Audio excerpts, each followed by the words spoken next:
गण नहीं है, साक्षात शंकर जी ही हैं। क्यों? तो गणों सौनकादि ऋषियों ने पूछा, हे सूत जी आप हमें नंदी जी के जन्म की कथा सुनाइए, कैसे इनका जन्म हुआ। तो सूत जी सुना रहे, हे ऋषियों, पूर्व काल में एक ऋषि हुए, उन ऋषि का नाम था शिलाद। शिलाद नाम के एक बड़े अच्छे ऋषि हुए, उन्होंने बहुत तप किया। क्यों तप किया? वो कहते थे महाराज हमको ऐसा पुत्र चाहिए, अयोनिजम मृत्युहीनम, जिसकी न कभी मृत्यु हो, जो न किसी माँ के गर्भ से उत्पन्न हो, दिव्य पुत्र हो, अमर हो, ऐसा पुत्र हमें चाहिए। तो ऋषि शिलाद ने बहुत तपस्या की। तो ऋषि शिलाद की तपस्या से प्रसन्न होकर इंद्रदेव उनके सामने प्रकट हुए। तो इंद्रदेव ने कहा, हे ऋषिवर आप नेत्र खोले, मैं प्रसन्न हूँ, आप मांगो क्या चाहिए।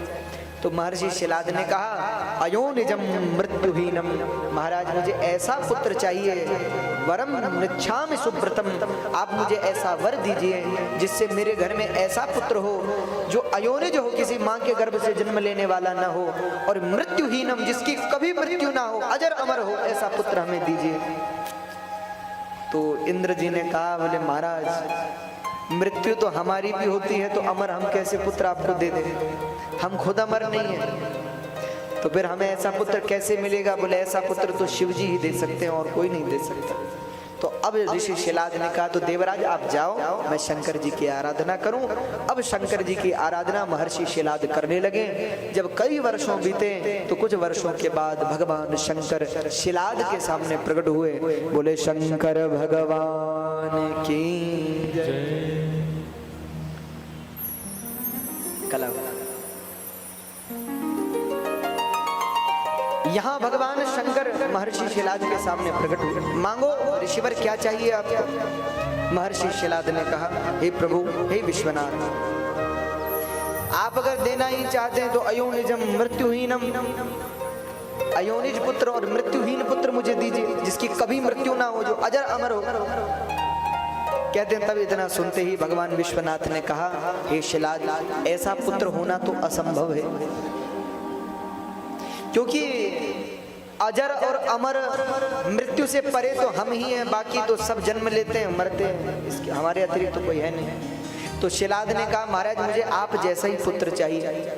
शंकर जी ने कहा, ये और समस्या, हम जैसा कोई है नहीं, हम जैसे हम ही हैं। तो बोले महाराज फिर आप ही मुझे पुत्र रूप में चाहिए। शंकर जी बोले तथास्तु। तो भगवान शंकर ने इनको लौटाया और तब शिलाद के यहाँ पुत्र के रूप में भगवान शंकर पधारे। अब पुत्र के रूप में पधारे तो महर्षि शिलाद ने उनका नाम रखा नंदी। बोले नंदीश्वर भगवान की।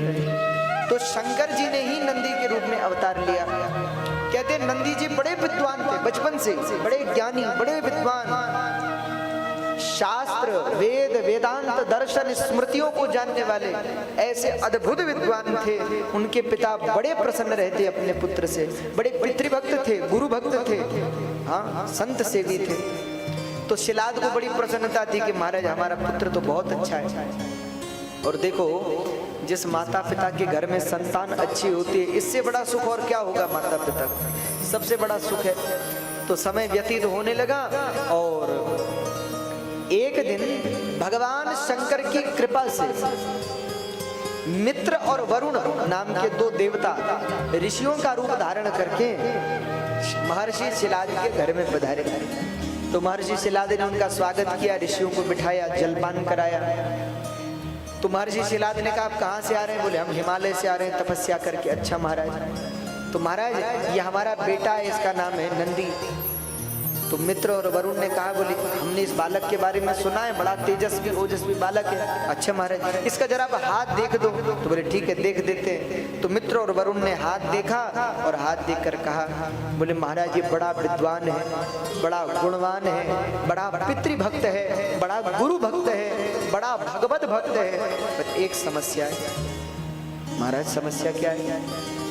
बोले अल्पायु है, इसका जीवन ज्यादा नहीं बचा है, कुछ ही महीनों का जीवन, इसका कुछ वर्षों का जीवन बचा है। कहते हैं ऐसा किया कि मित्र और वरुण तो चले गए और महर्षि शिलाद रोने लगे कि मेरा इतना अच्छा पुत्र, इतना सुंदर पुत्र। तो नंदी जी ने पूछा कि पिताजी क्या बात है, आप रो क्यों रहे, दुखित क्यों हैं। क्या मेरी सेवा में कोई कमी है? बोले नहीं पुत्र, तुम्हारी सेवा में कोई कमी नहीं है। दुख बस इस बात का है कि आज ऋषियों ने बताया है कि तुम अल्पायु, अल्प समय में तुम्हारी मृत्यु होगी और मैं तुम्हारे बिना कैसे जीऊंगा। तुम जैसा सुपुत्र जिसके घर में जन्मा हो उसका घर तो वैसे ही धन्य धन्य है, इसलिए हे पुत्र मैं तुम्हें खोना नहीं चाहता। ऐसा कह के महर्षि शिलाद रोने लगे। तब नंदी जी ने कहा पिताजी आप रोइए मत, मृत्यु से भी मुक्त करने वाले भगवान शंकर हैं। मैं आज से भगवान शंकर की आराधना करूंगा और उनकी कृपा से अमरत्व को प्राप्त करूंगा। ऐसा कह के नंदी जी चल पड़े। वन में कठोर तपस्या नंदी जी ने की, कई हजार वर्षों तक तपश्चर्या की और उस तपस्या से भगवान शंकर प्रसन्न हुए। शंकर जी ने कहा आज शंकर जी